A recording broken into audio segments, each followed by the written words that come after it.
Walang signal. Ano wala signal? Wala signal. Ano kayo, Bert? Wala signal doon. Signal. Walang signal? Oo. Walang signal.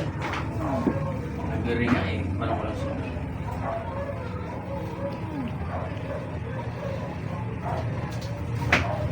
Pwede siya makakulit doon.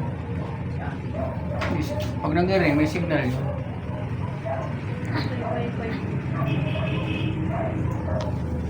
Kasi pag hindi mo sa, kung wala signal, di ko kasi makontak.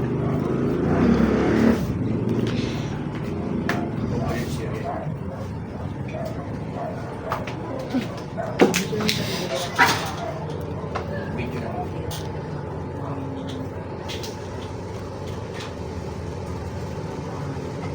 Sa kanila kasi ang mga gamot nila mamahal.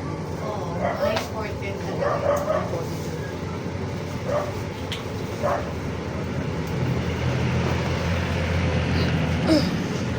Kulay lang.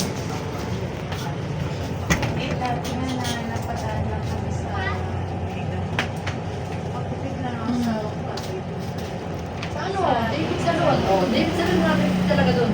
pipit sa Pero ang ano ng David Salon, hindi naman ganoon ka ano. Maganda. Ang Hindi nila. na, oo, hindi na. Pwede mo pa ilaban ng pinidyas doon eh. Hindi na. Hindi na katulad nila. Kasi yung customer namin na nagpagupit doon, babae, hindi nagpagawa siya ng Brazilian dito. Sabi ko, ma'am, dito magpit to, yung ano, yung buhok mo, sabi ko sa kanya. Nagaling siya sa gilid. Pero hindi. Ano nagpagupit?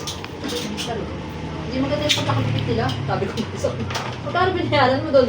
350. Sabi niya sa akin. Sabi ni Ate Jo, 350 na yan? Pangit naman, sabi ni Ate Jo. Hindi katulad na dati na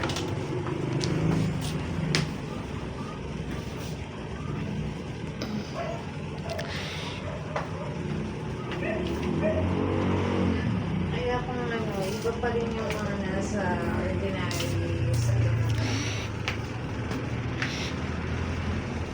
May nag-aalok nga dito kay ate, mga nag-survey ng mga L'Oreal at saka mga, ano ba yung isang magandang Matrix. Hindi Matrix. Ayaw rin ni ate doon ng Matrix eh.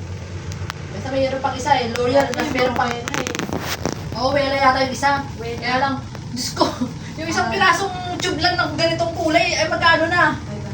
Ay, naku, sabi niya, hindi kami pwede dito maningil ng mahal kasi ang mga tao dito, sabi